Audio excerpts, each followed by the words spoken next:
friends எல்லாம் எப்படி இருக்கீங்க? வெல்கம் டு மிஸ்டர் சபா சமையல். இன்னைக்கு நம்ம செய்ய போற டிஷ் என்னன்னு பாத்தீங்கன்னா, இது ஒரு கேரளா டிஷ். கேரளால எல்லா வீட்லயும் செஞ்சிருப்பாங்க. இது பண்டிகைனா அந்த ஊர்ல எல்லாரும் செய்வாங்க. சும்மானாலே செய்வாங்க. இது வந்து செஞ்சு வச்சா ஒரு வாரம் வரைக்கும் வெளிய வச்சே சாப்பிடலாம்.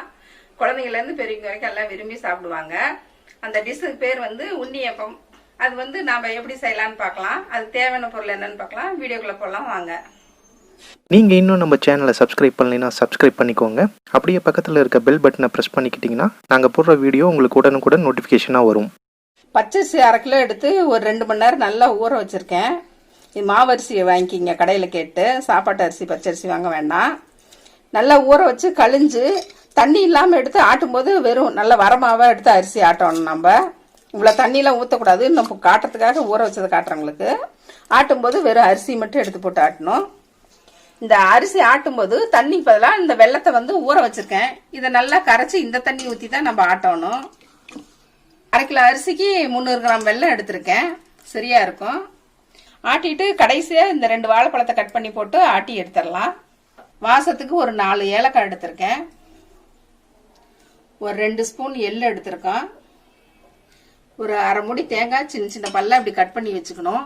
தேங்காயும் எள்ளும் நெய்யில் வறுத்து போட்டுடலாம். ரொம்ப வாசமா டேஸ்டாவும் இருக்கும். இப்போ நம்ம வந்து அரிசி ஆட்டிடலாம்.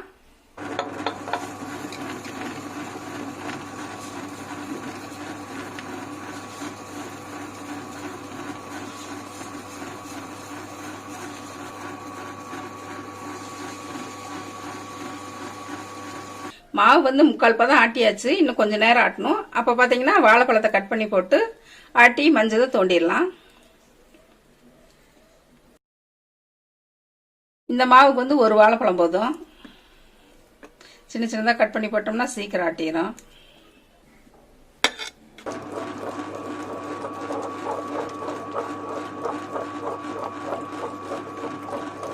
இந்த ஆட்டிட்டு இருக்க மாவுக்குள்ளேயே ஏலக்காயும் போட்டுடலாம். மாவு ஆட்டி எடுத்தாச்சு. இந்த பதத்துக்கு பணியாரம் ஊற்றுற அளவுக்கு ஆட்டி எடுத்தீங்கன்னா போதும். ரொம்ப நைஸாக ஆட்டாதீங்க.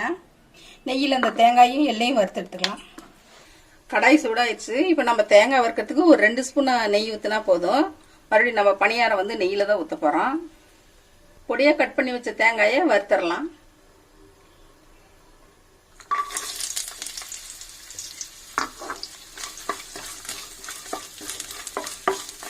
இப்படி நெய்யில் வறுத்து போட்டோம்னா பணியாரம் நல்லா வாசமாகவும் இருக்கும், டேஸ்டாகவும் இருக்கும். கொஞ்சம் செவக்கிற அளவுக்கு வதக்கினா போதும். பாருங்க, தேங்காய் வந்து நெய்யிலே இந்த அளவுக்கு செவந்தா போதும். இப்போ வந்து நம்ம எள்ளு போட்டுடலாம். 2 ஸ்பூனு எள்ளு வந்து கொஞ்சம் படப்படன்னு வெடிச்சது அடுப்பு ஆஃப் பண்ணிடலாம். அடுப்பு ஆஃப் பண்ணிடலாம். இந்த வறுத்ததை எடுத்து நம்ம மாவுல கொட்டிடலாம்.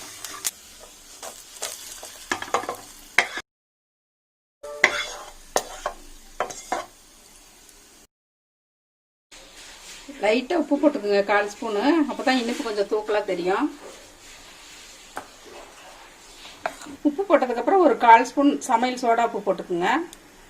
இந்த சோடா உப்பு கொஞ்சம் போட்டால் தான் கேரளா உன்னியப்பம் கொஞ்சம் நல்லா பஃபியாக நல்லா வரும். டேஸ்ட் ரொம்ப நல்லா இருக்கும்.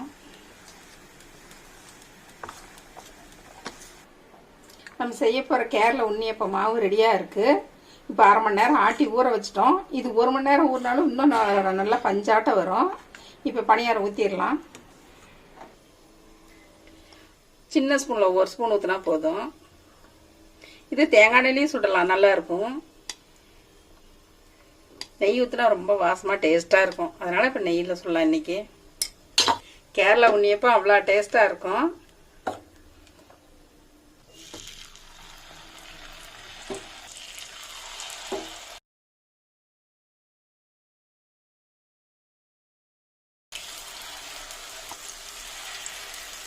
இப்படி பனியார கல்லையும் ஊற்றி சுடலாம். வடை சுடுற மாதிரி நம்ம வடை சட்டியில் எண்ணெய் ஊற்றி கச்சாயம் மட்டும் அதுலேயும் ஊற்றி 2 விதமாக சுடலாம். எண்ணெயில் மொண்டு ஊற்றியும் சுடலாம், இப்படி பனியார கல்லையும் சுடலாம். இந்த உன்னியப்பத்தை ரொம்ப டேஸ்ட்டாக இருக்கும்.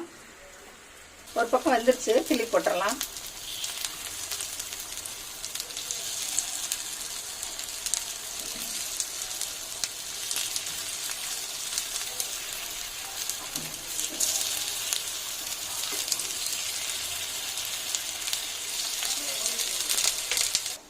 வாசம் சூப்பராக இருக்குது. டேஸ்ட்டும் ரொம்ப நல்லாயிருக்கும். எல்லோரும் செஞ்சு பாருங்கள். தேங்காய் பொடி பொடியாக வெட்டி நம்ம நெய்யில் வறுத்து போட்டிருக்கோம். அது கூட எள்ளும் போட்டிருக்கோம். கடிச்சு சாப்பிடும்போது நல்லா டேஸ்ட்டாக இருக்கும். வாசமும் நல்லாயிருக்கும். வெல்லமும் போடலாம். வெல்லத்துக்கு பதிலாக நீங்கள் கருப்பட்டியும் நல்லா கொஞ்சம் காய்ச்சி ஆறுனதுக்கப்புறம் வெறும் மாவாட்டி அதில் கலந்து சுடலாம். வெல்லமும் காய்ச்சி சொல்லலாம், கருப்பட்டி காய்ச்சி சொல்லலாம். ரெண்டில் எது வேணால் போட்டுங்க. ரெண்டுமே டேஸ்ட்டாக இருக்கும். வெள்ளை சக்கரை வேண்டாம். இன்னும் கொஞ்ச நேரம் வந்ததை எடுத்துடலாம்.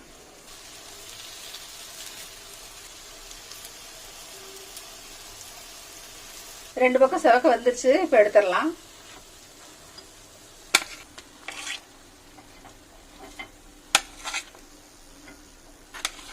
அடுத்த இடத்துல ஊற்றிடலாம்.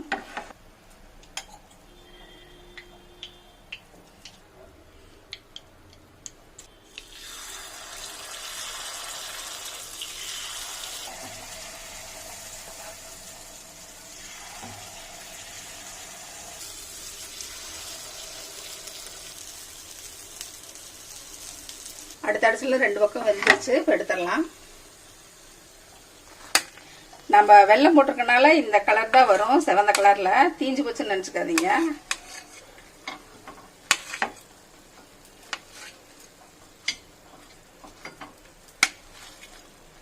ஒரு பவுலுக்கு மாத்திடலாம்.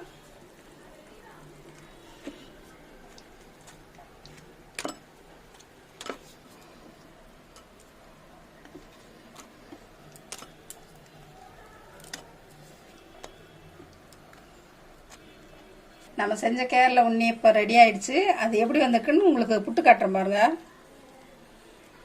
எவ்வளோ சாஃப்டாக இருக்குது பாருங்க. வெந்து போய் நல்லா பொறப்புறையாக இருக்குது. டேஸ்ட்டாக இருக்கும். தேங்காய்லாம் பாருங்கள் எப்படி இருக்குன்னு. நம்ம வாழைப்பழம் போட்டது புடும்போதே வாசம் அவ்வளோ நல்லா இருக்கு. சாப்பிடும்போது இந்த தேங்காய் வாயில் வந்ததுன்னா கடிச்சோம்னாக்கா அவ்வளோ டேஸ்ட்டாக இருக்குது. நல்லா இருக்குது. டேஸ்ட் பண்ணி பார்த்துடலாம்.